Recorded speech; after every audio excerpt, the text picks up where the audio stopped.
आज का वीडियो कक्षा 10वीं के सभी छात्रों के लिए ब्रह्मास्त्र साबित होने वाला है, क्योंकि आज विज्ञान की पूरी किताब के 80 एमसीक्यूज मैंने निकाले हैं। और इस वीडियो का उद्देश्य यही है कि जब आप एमसीक्यूज पढ़ रहे होंगे तो ये सारे के सारे पूरी किताब के एक ही वीडियो के अंदर आपको मिल जाएं, तो आप जल्दी से फास्ट फॉरवर्ड रिवीजन करके एग्जाम में जाएं। और ये सभी राज्यों के लिए इम्पोर्टेंट है। तो चलिए फिर शुरुआत करते हैं। तो 4 ऑप्शन मैंने लिख के रखे हैं, तो आप गैस भी कर सकते हैं। पहला है निकट दृष्टि दोष दूर करने में लेंस प्रयुक्त होता है। तो कौन सा लेंस प्रयुक्त होता है? तो इसका ध्यान रखना, निकट दृष्टि दोष के लिए अवतल लेंस प्रयुक्त होता है। दूसरा है विद्युत शक्ति का एसआई मात्रक है। तो विद्युत शक्ति का एसआई मात्रक है वाट। विद्युत शक्ति वाट, विद्युत शक्ति वाट, याद रखना इस चीज को। तीसरा है विद्युत ऊर्जा को यांत्रिक ऊर्जा में बदलने वाली युक्ति कहलाती है। तो इसका सही जवाब है मोटर। इसको भी याद रखना, विद्युत ऊर्जा को यांत्रिक ऊर्जा में। और अगर उल्टा पूछ लिया होता यांत्रिक ऊर्जा से विद्युत ऊर्जा, तो इसमें आपको यहाँ पे डायनामो दिया रहता तो वो सही रहता, लेकिन इसमें दिया नहीं गया है। आगे बढ़ते हैं। निम्नलिखित में से कौन जैव मास ऊर्जा स्रोत का उदाहरण नहीं है? तो जैव मास ऊर्जा स्रोत का उदाहरण ये नाभिकीय ऊर्जा नहीं है। ठीक है, तो इसको फटाफट रिवीजन करके जाना एग्जाम में। आगे है बायोगैस का मुख्य अवयव है। तो इसका सही आंसर है मीथेन। इसके बाद छठवां प्रश्न है निम्न में से कौन आहार श्रृंखला का निर्माण करते हैं? तो इसका सही आंसर है घास। घास के बाद घास खाएगी बकरी और बकरी को खाएगा मानव। तो इस तरीके से आहार श्रृंखला का इससे निर्माण हो रहा है। बाकी सब अलग अलग दिए गए हैं। इसके बाद है निम्न में से कौन सा मानव रचित परितंत्र है? तो ये आपको यहाँ पे लिखना है कि निम्न में से किसे मानव द्वारा रचित परितंत्र है। तो इसका सही आंसर है खेत। खेत मानव ने बनाए हैं। इसके बाद है ओजोन परत का क्षरण मुख्य रूप से इस कारण हुआ है। तो इसका सही जवाब है क्लोरोफ्लोरोकार्बन CFC। नेक्स्ट है निम्न में से प्राकृतिक स्रोत कौन सा नहीं है? तो प्राकृतिक स्रोत कौन सा नहीं है? तो इसमें से आपको बताना है कि कौन सा प्राकृतिक स्रोत नहीं है। विद्युत इसका सही आंसर है। विद्युत जो है वो प्राकृतिक नहीं है, वो मानव ने बनाई है। नेक्स्ट है विश्व में सबसे तेजी से कम होने वाला प्राकृतिक संसाधन है। सबसे तेजी से कम होने वाला प्राकृतिक संसाधन कौन है? वन है। तो इसका सही जवाब होगा वन। नेक्स्ट है गंगा नदी में प्रचुर मात्रा में कालीफॉर्म बैक्टीरिया के पाए जाने का मुख्य कारण है। नेक्स्ट है इसका जो सही जवाब है वो है अधजलीय सबों को जल में प्रवाहित करना। इसके कारण ये बैक्टीरिया पाया जाता है। नेक्स्ट क्वेश्चन है बड़े बांध बनाने का विरोध इसलिए है। तो इसका सही आंसर है सामाजिक कारण, आर्थिक कारण, पर्यावरणीय कारण। ये तीनों कारण हैं, तो उपयुक्त सभी आपको इसका जवाब देना है। अब इसके बाद आता है 13वां क्वेश्चन निम्न में से कौन खनिज अम्ल नहीं है? तो इसका आपको आंसर देना है। तो इसका सही आंसर है साइट्रिक अम्ल। ये खनिज अम्ल नहीं होता, ये नींबू में पाया जाता है। नेक्स्ट है निम्न में से कौन सा क्षारक नहीं है? तो इसका सही जवाब है C2H5OH, जो है फिनॉल एथिल एल्कोहल है और ये अम्लीय क्षारक नहीं होता है। ठीक है, नेक्स्ट क्वेश्चन है निम्न में से कौन सी धातु O2 के साथ अभिक्रिया करके उच्च गलनांक वाला यौगिक निर्मित करती है? कौन सी धातु O2 के साथ यानी ऑक्सीजन के साथ क्रिया करती है और उच्च गलनांक वाला यानी कि बहुत अधिक ताप पे गलने वाला यौगिक निर्मित करती है? इसका सही जवाब है कैल्शियम। नेक्स्ट क्वेश्चन है निम्न में से कौन सा गुण धातुओं द्वारा प्रदर्शित नहीं किया जाता है? तो इसका सही आंसर है चमकहीनता। सभी धातुओं में चमक होती है, कोई भी धातु चमकहीन नहीं होती। तो इसका जवाब हो गया कि कौन सा गुण धातुओं द्वारा प्रदर्शित नहीं किया जाता। धातुओं द्वारा प्रदर्शित कौन नहीं किया जाएगा? चमकहीनता। ठीक है, इस चीज को अच्छे समझना। नेक्स्ट है निम्न में से कौन सी धातु ठंडे एवं गर्म जल में अभिक्रिया नहीं करती है? तो ये जो है आयरन, ये ना ठंडे जल में अभिक्रिया करता है ना गर्म जल में करता है। नेक्स्ट है अमोनिया के एक अणु में होता है। अमोनिया के एक अणु में यानी कि नाइट्रोजन से हाइड्रोजन जुड़े रहते हैं इस तरीके से, तो इनमें केवल सिंगल बॉन्ड होता है, यानी केवल एकल बंध यहाँ पे आपको लगा देना है। नेक्स्ट आता है 19वां। आवर्त सारणी में इनके स्थान के आधार पर इनमें से किस तत्व में सबसे अधिक धात्विक अभिलक्षण की विशेषता है। तो ये आपको बताना है कि क्या होता है इसमें। तो इसका सही जवाब है बेरिलियम। ठीक है, तो आवर्त सारणी में इनके स्थान के आधार पर इनमें से किस तत्व में सबसे अधिक धात्विक अभिलक्षण होता है। तो इनमें से सबसे ज्यादा धात्विक अभिलक्षण इसमें होगा बेरिलियम में। नेक्स्ट है किस तत्व तक अष्टक निम्न उपयोगी है, नियम उपयोगी है। किस तत्व तक अष्टक नियम उपयोगी है, अष्टक नियम कहाँ तक लगता है। तो इसका सही जवाब है कैल्शियम तक। ये एग्जाम में पूछा जा सकता है, काफी इंपॉर्टेंट क्वेश्चन है, बहुत इंपॉर्टेंट में भी यह इंपॉर्टेंट है। नेक्स्ट है निम्न में से कौन सा तत्व सर्वाधिक परमाणु त्रिज्या रखता है। इसमें से बताना है, तो जिसका परमाणु क्रमांक ज्यादा होगा वही अधिक परमाणु त्रिज्या रहेगा। तो यहाँ पे पोटेशियम है। कैल्शियम क्यों नहीं रखता, फिर पोटेशियम क्यों आ गया, क्योंकि ये इसका एक कोष अलग होता है। इसमें इसका अष्टक जो 20 है तो 2 8 8 हो जाता है, तो इसका 2s कोष भर जाता है। ठीक है, लेकिन इसमें जो है बाहर रहता है, तो इसमें 2s कोष भर जाता है तो नाभिक का आकर्षण बल भी बढ़ जाता है, जिससे ये बाह्यतम कोष के इलेक्ट्रॉन को खींच लेता है। इसलिए यहाँ पे पोटेशियम सही जवाब होगा। इसलिए तो ऑप्शन आपको बताए जा रहे हैं कि आप गलती करके ना हो, फटाफट हो सकता है अभी आप पढ़ो, अभी एग्जाम में आ जाए, इसलिए ये चीजें ध्यान देना। नेक्स्ट है पाइप में जाइलम उत्तरदायी है। तो ये आपको लिखना है जल के वहन के लिए, जल के वहन के लिए। नेक्स्ट क्वेश्चन है भोजन नली के किस भाग में भोजन का पूर्ण पाचन हो जाता है। 23वें नंबर का, तो इसका आंसर है आपको 23वें नंबर का आंसर देना है, तो इसका आंसर होगा आमाशय। नेक्स्ट आता है पाचन नली में सर्वप्रथम भोजन से मिलने वाला एंजाइम कौन सा होता है। तो इसका सही जवाब है एमाइलेज। नेक्स्ट क्वेश्चन है प्रकाश संश्लेषण की क्रिया पौधे के किस भाग में होती है। तो इसके लिए सही आंसर है पत्ती। ठीक है, नेक्स्ट है निम्न में से कौन सा पादप हार्मोन है। तो इसका सही आंसर है सिनेप्ट। तो यहाँ पे तो इसका जवाब होगा साइटोकाइनिन। इसके बाद है दो तंत्रिका कोशिका के मध्य खाली स्थान को क्या कहते हैं। तो इसे कहते हैं सिनेप्स।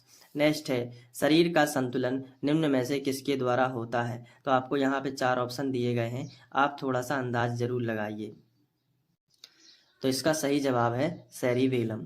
नेक्स्ट है किस हार्मोन के संश्लेषण के लिए आयोडीन आवश्यक होता है। तो इसका आपको आंसर देना है, तो इसका जवाब है एंड्रेनालिन। नेक्स्ट क्वेश्चन देखते हैं मनुष्य में पौरुष बढ़ाने वाला हार्मोन है टेस्टोस्टेरोन।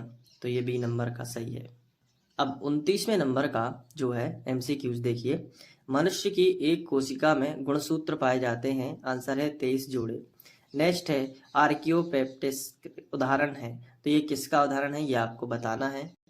तो इसका आंसर है संयोजी कड़ी का। नेक्स्ट है ओजोन परत का क्षरण मुख्य रूप से होता है। तो ये तो हमने देखा क्लोरोफ्लोरोकार्बन के कारण होता है। ठीक है, नेक्स्ट है परितंत्र में ऊर्जा का प्रवाह सदैव होता है। परितंत्र में ऊर्जा का प्रवाह होता है एक दैसिक। नेक्स्ट है निम्न में प्राकृतिक स्रोत कौन सा नहीं है। इनमें से बताना है प्राकृतिक कौन सा नहीं है। तो विद्युत ही इसका सही होगा। विश्व में सबसे तेजी से कम होने वाला प्राकृतिक संसाधन क्या है। सबसे तेजी से कौन कम हो रहा है। तो आंसर है वन। ठीक है, नेक्स्ट है निम्न में से कौन प्राकृतिक संसाधन है। इनमें से आपको बताना है कि प्राकृतिक संसाधन कौन सा है। तो आंसर है लकड़ी का घर। नेक्स्ट है बंगाल के अरावाड़ी वन क्षेत्र में अधिकता किसकी है। इनमें से आपको बताना है, तो साल वृक्षों की अधिकता ज्यादा है। भूमि जल स्तर क्षीण नहीं होता है। भूमि जल स्तर क्षीण नहीं होता वनों के विकास एवं वृद्धि से। इसका ए नंबर का सही है। नेक्स्ट है बड़े बांध बनाने का विरोध इसलिए है। बड़े बांध बनाने का विरोध इसलिए है, तो इसके तीनों कारण सही है, तो उपयुक्त सभी। नेक्स्ट है निम्न में से कौन सा मानव रचित परितंत्र है। इनमें से तो खेत, ये डबल रिपीट हो गया है। नेक्स्ट है किसी आहार श्रृंखला में तृतीय पोषण स्तर पर सदैव रहता है। तृतीय पोषण स्तर पर कौन रहता है, तो इसको आपको बताना है। तो इसका सही आंसर है मांसाहारी। नेक्स्ट है एक परितंत्र में होते हैं। एक परितंत्र में क्या क्या होते हैं। सभी सजीव जीव यहाँ पे एवं अजैव वस्तुएं। तो ये आपको लिखना है, सभी सजीव एवं अजैव वस्तुएं।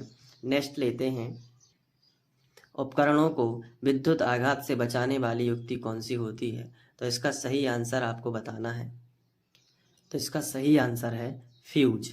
नेक्स्ट क्वेश्चन लेते हैं निम्न में से अनवीकरणीय ऊर्जा का स्रोत कौन सा है? तो आपको बताना है। तो इसमें से सही आंसर है जीवाश्म ईंधन। अनवीकरणीय यानी जीवाश्म ईंधन।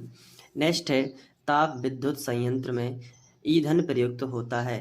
ताप विद्युत संयंत्र में ईंधन प्रयुक्त होता है कौन सा? जीवाश्म ईंधन प्रयुक्त होता है। नेक्स्ट है, प्रत्यक्ष या अप्रत्यक्ष रूप से प्रमुखतः ऊर्जा स्रोत है। आपको 4 ऑप्शन दिए गए हैं। ऊर्जा स्रोत कौन सा रहेगा? सूर्य। अगर सूर्य ऑप्शन में है तो सूर्य ही रहेगा। निम्न में से कौन जैव मास ऊर्जा स्रोत का उदाहरण नहीं है? आपको बताना है। तो इसमें सही आंसर है नाभिकीय ऊर्जा। नेक्स्ट है, यांत्रिक ऊर्जा को विद्युत ऊर्जा में बदलने वाली युक्ति का नाम क्या है? तो सभी जानते हैं जनित्र। देखो उल्टा हो गया, यांत्रिक ऊर्जा को विद्युत ऊर्जा में, या तो डायनामो या जनित्र, दोनों ही सेम है। ठीक है। नेक्स्ट है, विद्युत सामर्थ्य का मात्रक इस प्रकार भी प्रदर्शित किया जा सकता है। तो इसका सही आंसर आपको लगाना है। तो चलिए बताइए, वोल्ट एम्पियर इसका सही आंसर होगा। विद्युत सामर्थ्य मतलब शक्ति, पावर। पावर के लिए सूत्र होता है P बराबर VI, तो उसी से वोल्ट और एम्पियर आता है। ठीक है। तो अभी उतना मेरे पास टाइम नहीं है कि आपको इसी वीडियो में समझा भी दूँ, इसलिए केवल विकल्प आपको बता रहा हूँ ताकि आप फर्स्ट फॉरवर्ड पढ़ के एग्ज़ाम में देने जाओ और अच्छे से करो। क्योंकि ये वीडियो की टाइमिंग आप देख सकते हो कि कब मैं ये वीडियो अपलोड कर रहा हूँ, जब बिल्कुल 5-6 दिन बाद एग्ज़ाम आपके शुरू हो रहे हैं, MP बोर्ड के खासकर। इसके बाद नेक्स्ट क्वेश्चन है, प्रतिरोध का मात्रक है। तो प्रतिरोध का मात्रक सभी को पता है, आपको भी पता होगा, ओम होता है। नेक्स्ट क्वेश्चन है, विद्युत धारा का मात्रक, वो एम्पियर होता है। नेक्स्ट है, विभवांतर का मात्रक। ये मात्रक जरूर पूछ लिए जाते हैं, तो आप इनको अच्छे से तैयार करिए। विभवांतर का क्या होता है? वोल्ट होता है। नेक्स्ट है, विभवांतर का मापक यंत्र क्या होता है? वोल्ट मीटर होता है। ठीक है। तो ये चीज़ें आपसे पूछी जाती हैं। विद्युत धारा कैसे मापी जाती है? अमीटर से नापी जाती है। ठीक है। विद्युत धारा किससे नापी जाती है? अमीटर से। किसी धातु के तार की प्रतिरोधकता निर्भर किस पे करती है? प्रतिरोधकता पदार्थ की प्रकृति पर। तो अपन यहाँ पे लिखेंगे पदार्थ की प्रकृति पर, तो इसका D नंबर का सही होगा। नेक्स्ट लेते हैं, जब प्रकाश की किरणें नेत्रों में प्रवेश करती हैं तो प्रकाश की अधिकतम अपवर्तन होता है निम्न पर। तो इसमें 4 ऑप्शन आपको दिए गए हैं, तो इसमें लिखना कार्निया का बाह्य पृष्ठ। नेक्स्ट है, स्वस्थ मनुष्य के लिए स्पष्ट दृष्टि की न्यूनतम दूरी, ये आएगा, इंपॉर्टेंट है, इसको जरूर छोड़ना नहीं है। तो 56 में 25 सेंटीमीटर आपको लगा देना है। नेक्स्ट है, निकट दृष्टि दोष दूर करने के लिए कौन सा लेंस प्रयुक्त होता है? तो इसका सही आंसर है अवतल लेंस। नेक्स्ट है, दूर दृष्टि दोष के लिए उत्तल लेंस। दोनों याद कर लेना, निकट वाले के लिए अवतल, दूर वाले के लिए उत्तल। नेक्स्ट है, किसी वाहन में लगे पश्च दृश्य दर्पण के द्वारा उत्पन्न आवर्धन होता है। पश्च दृश्य दर्पण के द्वारा उत्पन्न आवर्धन कितना होता है, ये आपको बताना है। तो 1 से कम होता है, इसका सही आंसर ये हो जाएगा 1 से कम। 1 से कम या 1 से अधिक दर्पण के सम्मुख बिंब की स्थिति पर निर्भर होगा, ये D ऑप्शन है, जो कि गलत है। आपको 1 से कम ही लगाना है। नेक्स्ट है, दूरी पर खड़ी ऊंची इमारत का पूरी लंबाई में बल्ब रखा जाता है। तो इसके लिए आपको क्या इसका सही आंसर होगा, वो आपको बताना है। तो इसका आंसर होगा उत्तल दर्पण। नेक्स्ट है, परावर्तन के नियम अच्छे साबित होते हैं निम्न के लिए। तो इसमें सभी दर्पणों के लिए परावर्तन के नियम अच्छे साबित होते हैं। लेंस की क्षमता का मात्रक क्या होता है? डायोप्टर, इसका सही है। नेक्स्ट है, निम्न में से कौन सा पदार्थ लेंस बनाने के लिए प्रयुक्त होता है? तो लेंस बनाने के लिए कौन सा पदार्थ प्रयुक्त होता है? मिट्टी होता है। ठीक है। तो आपको मिट्टी सही बनाने के लिए प्रयुक्त नहीं होता है, तो इसका सही आंसर होगा मिट्टी प्रयुक्त कभी नहीं हो सकती। जल हो सकता है, कांच हो सकता है, और प्लास्टिक भी हो सकता है। नेक्स्ट है, किसी शिशु का नर होना निर्धारित करता है बाई गुणसूत्र। तो इसमें बाई गुणसूत्र ये है, यही आपका टिक लगा देना। नेक्स्ट है, 65वां नंबर है, मानव युग्म जन में लिंग गुणसूत्रों के जोड़ों की संख्या होती है। तो ये आपको बताना है, इसमें 1 इसका सही आंसर होगा। नेक्स्ट है, प्राकृतिक वर्ण द्वारा स्पीसीज के विकास का सिद्धांत निम्न के द्वारा दिया जाता है। 66वें नंबर का है, इसका डार्विन लगा देना। ठीक है, डार्विन इसका सही है। 67वां है, आर्कियोप्टेरिक्स उदाहरण है। तो ये है लैंगिक प्रजनन के लिए, या फिर यहाँ पे संयोजी कड़ी इसका सही आंसर होगा, संयोजी कड़ी। अब किसमें जेनेटिक पदार्थों का परस्पर विनिमय होता है? तो इसके लिए आपको लैंगिक प्रजनन लगा देना है। इसके बाद 2 पिंक रंग के पुष्पों में संकरण कराने पर परिणाम स्वरूप एक लाल, 2 पिंक, 1 सफेद पुष्प प्राप्त होते हैं तो संकरण की प्रवृत्ति होती है। स्वपरागण इसमें आपको लगा देना है। नेक्स्ट क्वेश्चन, एक पुष्प में नर युग्मक एवं मादा युग्मक बनाने वाले भाग होते हैं तो इसका सही आंसर है परागकोश एवं अंडाशय। नेक्स्ट क्वेश्चन है, जो गुण जनकों से शिशुओं में स्थानांतरित होते हैं वे कहलाते हैं, वो कहाँ होते हैं, जीन्स में होते हैं। नेक्स्ट क्वेश्चन है, राइजोपस में नीलिकीय धागे की तरह संरचना जिसके सिरों पर स्पोरोंजिया होते हैं कहलाती है तो इसका सही आंसर है हाइफा। नेक्स्ट क्वेश्चन है, अलैंगिक जनन मुकुलन द्वारा होता है ईस्ट में, ठीक है, ईस्ट में होता है। नेक्स्ट क्वेश्चन है, शरीर का संतुलन निम्न द्वारा नियंत्रित होता है तो इसका सही आंसर है सेरिबेलम। नेक्स्ट क्वेश्चन है, मेरुरज्जु निकलती है निम्न से तो इसका सही आंसर आपको बताना है, इसका सही आंसर है मैंडिबुला। नेक्स्ट है, प्रकाश की ओर प्रवाह की गति कहलाती है तो इसका है प्रकाशानुवर्तन, तो ये वाला सही होगा। नेक्स्ट है, किस हार्मोन के संश्लेषण के लिए आयोडीन आवश्यक है तो 77 नंबर का सही होगा थायरॉक्सिन। नेक्स्ट है, मनुष्य में पौरुष बढ़ाने वाला हार्मोन क्या कहलाता है तो मनुष्य में पौरुष बढ़ाने वाला हार्मोन है टेस्टोस्टेरोन। नेक्स्ट है, निम्न में से कौन सी अंतःस्रावी ग्रंथि युग्म में नहीं है तो इसका सही आंसर है पिट्यूटरी। नेक्स्ट क्वेश्चन यहाँ पे है, आखिरी क्वेश्चन है 80वां क्वेश्चन, मास्टर ग्रंथि का नाम क्या है तो आंसर है पीयूष ग्रंथि। तो ये थे 80 MCQs जिनका रिवीजन हमने फास्ट फॉरवर्ड किया और आपने भी देखा होगा कि आप पे कितने बने।